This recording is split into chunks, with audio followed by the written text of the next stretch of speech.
Welcome to Startup Passport by Econsulate. Today we are here at the AI Asia Summit organized by SLASSCOM Sri Lanka. And I'm joined by Dr. Upendra Pieris, who's the CEO of OREL IT. Thank you very much for joining with us, Doctor.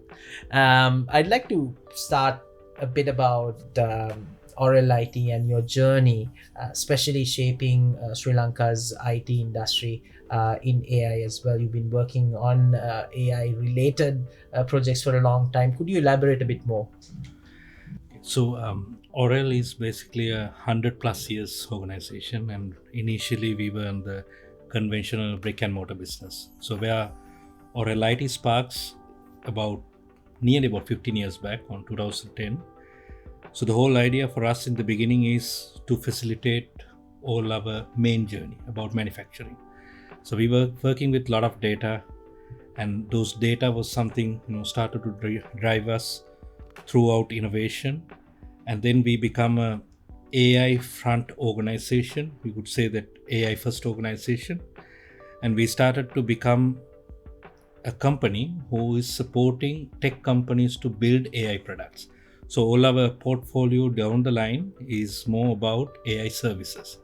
So that was the starting point. And I think we went through this line for nearly about 5 to 6 years. We have been working with different domain technology companies globally, and luckily we have been able to work with top level global MNCs to develop their product, develop their AI models in terms of the service supply. And then down the line, what we understood is, okay, what we should focus on, what is our business? Do we need to become a product company, or do we need to become a service company? So we chose something very different. We started to build our entire system to become an ecosystem provider. So what we wanted to be is, we wanted to become a platform provider for tech companies to build their products. It can be AI, it can be smart technologies. So we basically start to cover the entire ecosystem of infrastructure, services, security, and UI. So this is our forte. Right. And you've spoken about the national economic development, and how do you see that the ecosystem that you're building plays a pivotal role in building entire ecosystems for a country's development, like Sri Lanka? And you can take the regional approach as well, because you're representing your OREL is represented in other countries as well. Yeah, so currently OREL is represented in 55 countries. So we are operating on 9 own offices, having our own distributor and partners on 55 countries. How we look at Sri Lanka is, up to now, I think 95% of OREL IT business is basically out of Sri Lanka.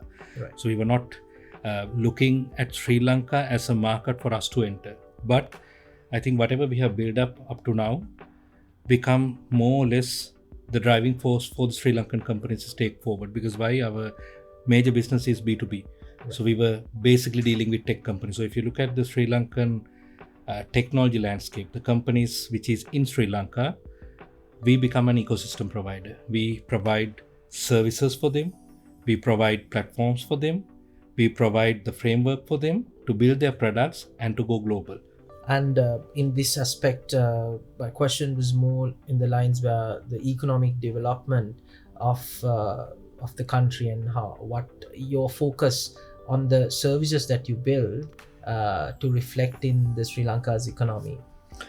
So there's a point that I always highlight, that Sri Lanka is not a BPO related country. Because why? I see Sri Lanka is more advanced in different aspects. Because if you start to compare Sri Lanka against a country like Israel, so around the world, what Israel is basically selling is Intel. That's right. What their focus is. But if you look at Sri Lanka, we don't have volumes. We have less volumes, which is much focused on different technologies. So I demarcate Sri Lanka as into advanced technologies. Right. The work that we are doing, the work that Sri Lankan companies are doing, are more specific for different industries. Right. So it can be agriculture, it can be healthcare, it can be telecommunication, it can be manufacturing. So it's a very focused area that Sri Lankan companies are facilitating. So given the fact, if you look at how Sri Lanka has positioned, or the industry of Sri Lanka has positioned globally ourselves, is into domains.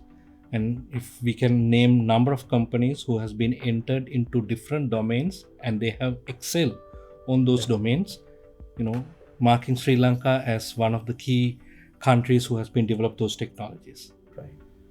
I think that will give a whole different approach to some of the new startups also who are focusing on building new products, and the fact that you discussed about whether you want to be a service provider or a product company, and then you chose your own path. But then in choosing whether to be a service or the product company, your insight plays a pivotal role here at this podcast as well.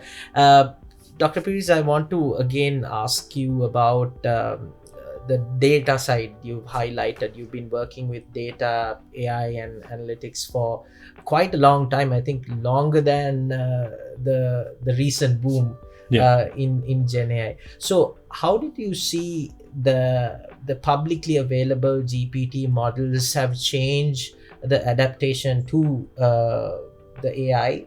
Plus, has that impacted what you've been doing or accelerated? Like your take on it?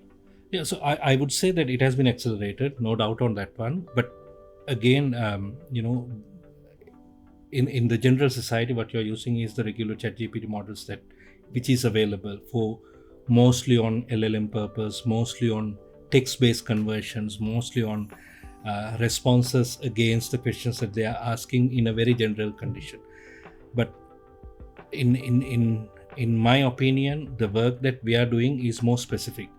Now, if you go to healthcare, unless that you deal with healthcare data, your answers won't be precise.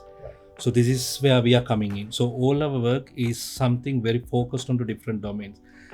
One of the work that we have been involved is into retail industry. So we are talking about the entire supply chain and the front ending for the end customers.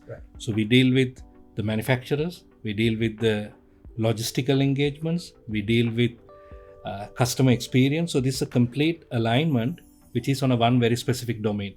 So how AI can be moduled into this one, which ChatGPT won't be able to do directly unless you utilize the data coming out of those sections. And that is where our focus is. So of course, ChatGPT made a bigger role on accelerating this journey, but still there's more to adapt.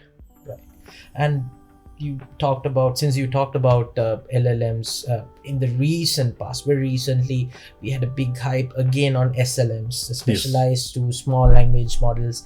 And then you again talked about data, and in some forms data is not as clean, but in some forms, like you can get, like in certain industries, you can have access to clean data as well. How do you think along those two lines, SLMs plus data that are currently available, and having security in your own data and hosting them in cloud or a private cloud or on premise, like, could you talk a little bit about this aspect as well? Would you also look into this aspect at OREL IT? Yeah, absolutely. So because since that we are an ecosystem provider, so two aspects that we take very seriously, which is the infrastructure and the security. Because this is something that needed for any of the industries, because data become the most vulnerable thing the more that we get advanced on the technology. So the first thing is that any of the company, any of the government, any of the country, they have to define what their policy is. Some they retain their data, some allows the cross-border data flows. So it depends on which industry that you are dealing with, how critical your data is. So we operates on both lines. So we have already invested on private cloud initiatives. We have been dealing with all the global clouds service players directly on cross-border data flows. So this is part of our journey. So it's a matter of that you define your framework and then you adopt into that one. And then on the security aspect, I think some of the security engagements that we see on the industry at the moment, if you look at the local industry, I think there are many scenarios that we are lack of the right security has not been implemented. And which is what we can basically learn from the other industries, other countries, that how they have adapted these things. So this is where we are coming in, because since that OREL network is all about going global, and all our security engagements are directly connected with countries like Singapore, India, UAE, US, and Israel. So this is kind of a consortium that we build basically to learn ourselves and to adopt those technologies and to penetrate into our customers. Right. Thank you very much, Dr. Pieris. Thanks for your insights, and I presume your work continues for a longer time in the IT industry as well. And then I hope that will continue to grow with the startup ecosystem in Sri Lanka and beyond, because you also work with startups outside Sri Lanka as well. So that is where we wanted to bring Oral IT in our Startup Passport podcast as well, because it is important to bring our ecosystem partners on board with our podcast. Thank you very much, Dr. Thank Upendra, you. for joining us. Thank you. Thanks.